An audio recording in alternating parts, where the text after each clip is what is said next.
Geminis, welcome to your weekly Sidereal Astrology forecast. This is for March 21st to the 27th of 2016. I'm Athen, and this is for Sidereal. If you are new to the channel, be sure to check out the link down below because the signs are different. All right, so Gemini, this week we've got a lunar eclipse, a culmination point of a lot of these shifts and changes which have been taking place this part of the year. So this is specifically involving your fourth house, which maybe there were some new beginnings 6 months ago involving either home, family, or health. And so now it could be a high point of a lot of that, or at least awareness of this area of your life. This is the body, this is the emotional connections and your sentiments. So this lunar eclipse is going to be sextiling up to Mars, so perhaps there is some confidence available for you to continue to cultivate this stuff. Mercury is going to be opposing up to it and conjoining up to the sun. So there is this strong self-expression with you guys here on Wednesday.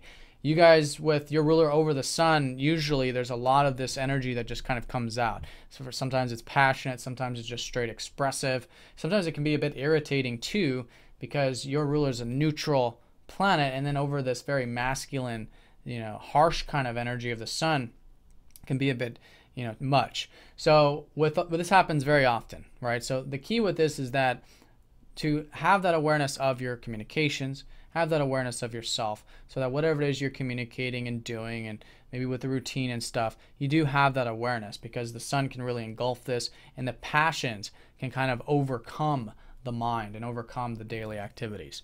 So with that awareness, though, it can be excellent for anything creative for you guys, for expressing yourself, and really writing down maybe your ideas, and in that way you bring more attention to it as well.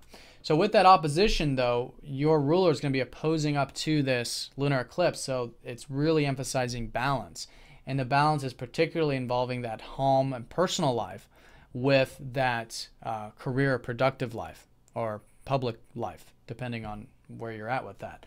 So you can't have one without the other, right? And that's what all these full moons and lunar eclipses are all about. It's about balancing these areas. So while there's a lot of awareness about the personal life and health, it's good to implement that, while at the same time create change in your life, and specifically involving that career or your productive stuff, future things in life. And in that way, then it helps balance that out. Okay, and with your ruler, there could be a strong, perhaps, emotion coming through with that opposition up to the moon like that. So the inner self, personal life, is really getting illuminated, and you can certainly see that in terms of how it can be integrated and balanced with where I think you're focused right now, which is on the more bigger picture stuff of life. But it's important to have both and to keep that synergy. Now with that lunar eclipse, it just so happens synchronistically that Jupiter is going to be squaring up to Saturn. And so with this one, there's this Saturn energy saying, okay, patience with all of this. And this new life path has been shifting for you specifically to perhaps socialize or communicate or really get into the practical aspects of life and learn more about the practical aspects of life, which has been the North Node in this third house. And that's going to be the case for the next year and a half. So Saturn squaring up to all this is saying, okay, there's got to be this patient approach. We've got to be pragmatic. We've got to be grounded in the whole thing. And for you specifically with your routine, your health, your diet, your regiments, your daily activities, which is something that can be very grounding for you and very productive, to build those foundations in your life. And that's kind of holding it all together.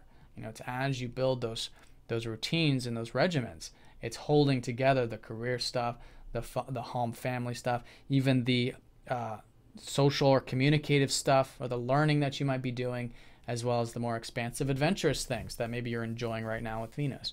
So very important here, Saturn in that crux of the whole thing. Now Venus is going to be trining up to, Mercury is going to be trining up to Mars.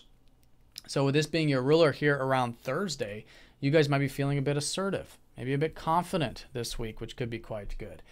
This is again where I think you're more intent on taking care of the daily stuff right now at the moment. Maybe it's the work, maybe it's the regiments, the health, whatever it might be with Mars here. And that can be directly supportive to this big picture career or legacy stuff you might be focused on at the moment. Now Friday is another big day in the chart, because after that eclipse on Wednesday, we do have some important aspects on Friday. One of which is Saturn going retrograde. So Saturn, for about the next 5 months, will be retrograde in your 6th house. So what are some of these structures that you've been building? What are some of these things that are really being laid down as that foundation there? You know, with the routine, with the health, with the diet and the regimens.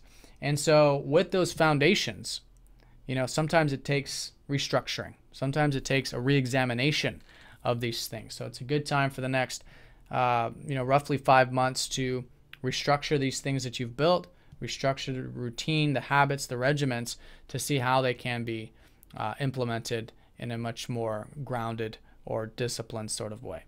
And one thing I want to say too is with this retrograde this week, it kind of pauses. So just kind of this week, just kind of be patient with it. Just kind of stop for a second, re-examine internally these daily activities for you.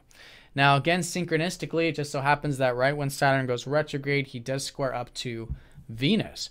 Now Venus has been again in that 9th house. Like I was saying, you can enjoy, I think, a lot of this more adventurous aspect of life, or maybe the philosophy, spirituality, things like that.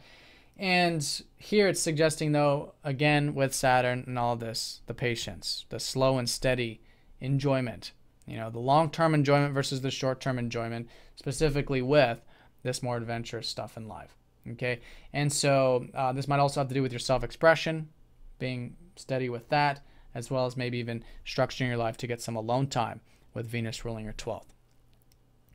Now, because of the configuration of Saturn squaring Jupiter, of course, Venus will be opposing up to this Jupiter in this T-square. So again, suggesting the importance of balance. Now, whereas before with the eclipse, the balance of home and work, there's also this balance now in terms of the practical stuff and the adventurous stuff. You do want to see what's possible in life, while at the same time keep your footing in terms of what's practical, right? And I think you just be optimistic about it. I think this part of it will probably come quite easy in that sense. Just make sure that you're not going to either of the extremes. You know, either just focusing on the possible, just focusing on the practical. Sometimes if we go to too many of an extreme of either side with the opposition, it can imbalance it. But if it's nice and balanced, if you're seeing the practical implementations, the realistic implementations of these possibilities in life, then that is fantastic on Friday. Now, over the weekend, the sun does trine up to Mars. So for all of us, we could be feeling perhaps a bit assertive and confident. For you, maybe specifically with the career stuff that you're focused on, or the productive things that you're focused on at the moment, and probably find it maybe through action and again the routine and health and diet directly supporting that part of your life. Now Venus does sextile up to Pluto, so there is change happening going into next week and over the weekend. So an opening, right? It's a minor aspect, easy aspect, but it's an opening for something new, maybe something exciting and adventurous, maybe with relationships, maybe with all this change that's been going on with relationships. There's a beauty about it. There's a an enjoyment to be had about it, and specifically with where you can again continue to see what's possible and implement it in that practical way. All right, Gemini, so have a great week. Thanks for watching, and I'll see you all next week.